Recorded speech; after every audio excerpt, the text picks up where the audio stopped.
There's a train in London that only runs once a year. No schedule, no driver, no passengers. At least, not the living kind. Locals call it the Mourning train. It appears every year on the night of the Central Line disaster, the one that killed nearly 100 people underground. Some say it still carries their souls, still trying to finish the commute they never did. And if you ever see it pulling into the platform at midnight, don't look inside, because once it looks back, you're already too late. Tonight, we're following the man who made that mistake.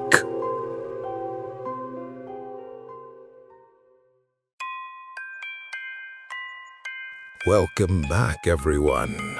And if you're new here, I hope you brought your flashlight, because the stories we tell don't end when the lights go out. On this channel, every night is another descent into what's buried beneath. The forgotten, the cursed, the things London doesn't put on its tourist maps. If you've been here before, thank you for surviving another story with me. If you're new, don't worry, the ghosts are friendly. Well, most of them are. Tonight's story is about a man who thought ghost stories were just rumors until he found the train that time forgot. This is the Mourning train. Get comfortable. Keep your eyes on the tracks, and whatever you do, don't look at the passengers too long.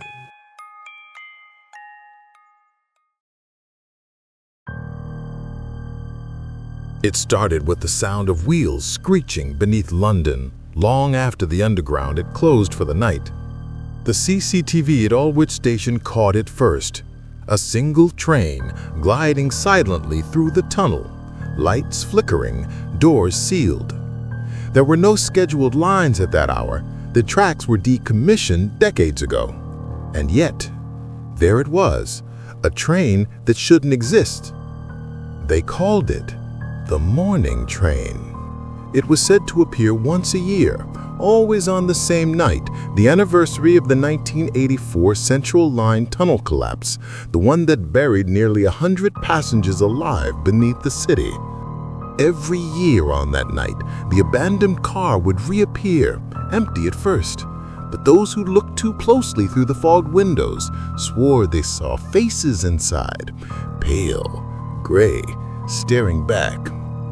And if you ever happened to be on the platform when it arrived, you'd hear 100 voices whisper in unison, "Next stop, home." No one ever saw what happened to those who stepped inside. But one night, a man named Tom Hensley decided he would find out. Tom wasn't a believer in ghost stories. He was a station maintenance worker, practical, grounded, used to the grime and hum of the Underground. The kind of man who laughed at the paranormal videos people uploaded online about haunted stations and ghost passengers. But that changed the night he drew the overnight shift at Aldwych. It was cold, close to midnight, the tunnels breathing with that eerie hum you only notice when you're alone. Tom had a thermos of lukewarm coffee, a flashlight, an old radio that kept crackling with static.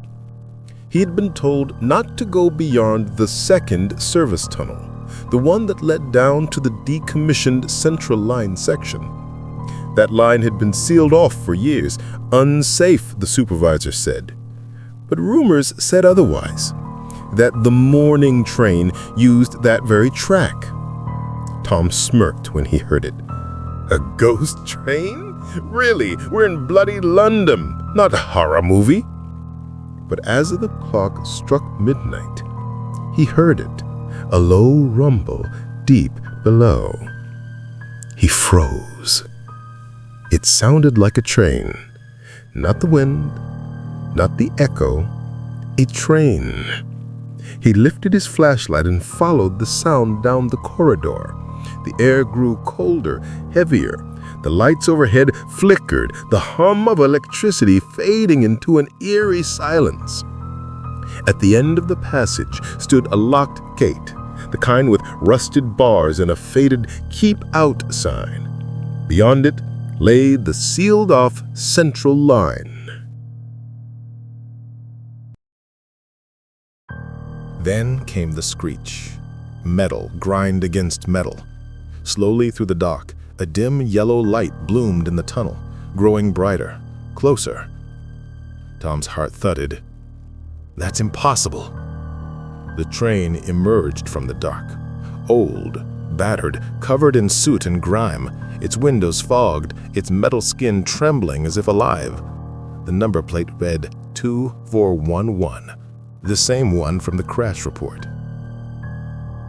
Tom staggered back. No way! The train hissed to a stop. The doors didn't open, but through the glass he saw them. Passengers, dozens of them, motionless, their faces pale, their eyes sunken black. Some pressed their hands against the windows, leaving trails of condensation. And then they moved. Their heads turned toward him all at once. Tom's breath hitched. He stumbled backward, nearly dropping his flashlight. The radio on his belt crackled violently. A voice, distorted by static, whispered, "Boarding, now boarding." Tom's instincts screamed at him to run, but something inside, that stubborn disbelief, made him stay. He needed to prove this was a hoax, some elaborate prank. He climbed the gate, dropped onto the tracks, and approached the train. The air smelled of rust and something sweet, like old perfume mixed with decay. The metal beneath his boots trembled faintly, pulsing as if with a heartbeat. He reached the door and wiped the fogged glass. Inside, he saw a woman sitting alone, clutching a handbag, her eyes locked onto his, empty but pleading. Tom whispered, You okay?" The woman tilted her head. Her lips moved, but no sound came out. Then, with a hiss, the doors slid open. A wave of icy air blasted him. He hesitated, every nerve screaming not to go in. But curiosity won. He stepped inside. The interior smelled of damp wood and mold. The seats were cracked, the lights above flickering like dying fireflies. Yet it felt occupied. The air thickened with presence. He turned and saw them. Rows of passengers, men, women, children, all dressed in 1980s clothing, all staring straight ahead, their faces pale, skin stretched tight, mouths slightly open as if mid-scream. Tom's voice trembled. "Hello?" No one answered. The train lurched. He stumbled, grabbing a pole. The doors slammed shut, sealing him inside. The floor vibrated beneath him. The Mourning train was moving. No, this isn't possible. He slammed the door release. Nothing happened. The tunnels outside blurred, lights flashing by. But something was off. The walls weren't concrete. They were shifting, flesh-like. Veins pulsing beneath translucent stone. A man 2 seats away slowly turned his head toward him. His mouth opened, stretching impossibly large. "You're late," the man rasped. I backed away. What do you mean?" The passengers began whispering. Soft, overlapping murmurs. Some crying, some laughing. We never got to finish our commute. We never got home. Take us home. The lights flickered violently. When they steadied, the passengers were standing. Every single one of them. Their eyes locked onto him. Tom stumbled backward, tripping over a briefcase left on the floor. His flashlight rolled away. The train sped faster. The windows outside filled with streaks of orange light. Not tunnels, but something like fire. The sound of collapsing stone echoed through the carriage. Tom realized what he was seeing. It was the night of the disaster. He was inside their memory. Screams filled the air as the passengers relived their final moments. Dust poured from the ceiling. The walls cracked, flames bursting through. A child cried for his mother. Tom yelled, "Stop! I'm not supposed to be here!" The woman with the handbag stepped closer, her face flickering between life and death. "You boarded. You're one of us now." "No!" The floor split open beneath him. He grabbed a seat, trying to pull himself up as ghostly hands reached from below, clawing at his legs. Their touch burned like frostbite. "Take us home!" they whispered again. Then, as suddenly as it began, silence. The train slowed. The lights steadied. Tom gasped for air. The passengers were gone. The carriage was empty again. The doors hissed open. He stumbled out onto a platform he didn't recognize. It wasn't Aldwych. The walls were pristine, the signs clean.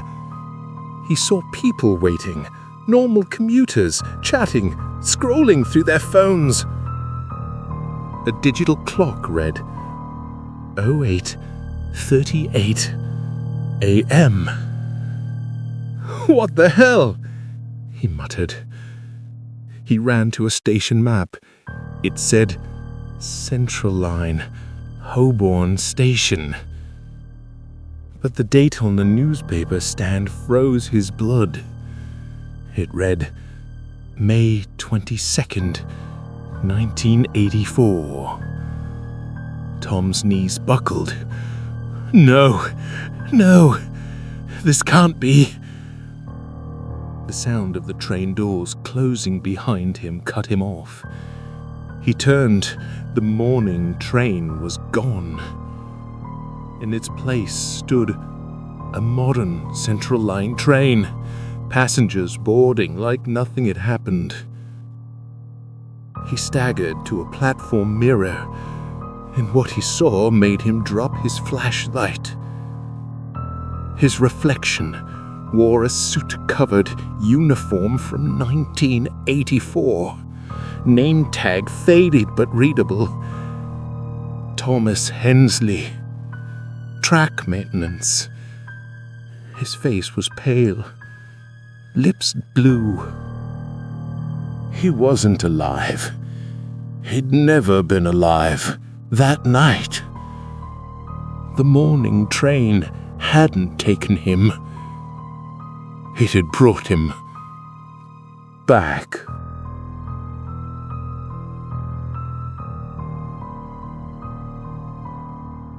Every year after that, the security team at Aldwych Station reported the same thing. A single train appearing at midnight, just for a moment. Inside, a man in a maintenance uniform stood by the window, staring out with empty eyes. Sometimes, late-night CCTV picked up something even stranger. The man waving, trying to warn someone. Those who watched closely swore they heard his voice echo through the speakers. "Don't board it."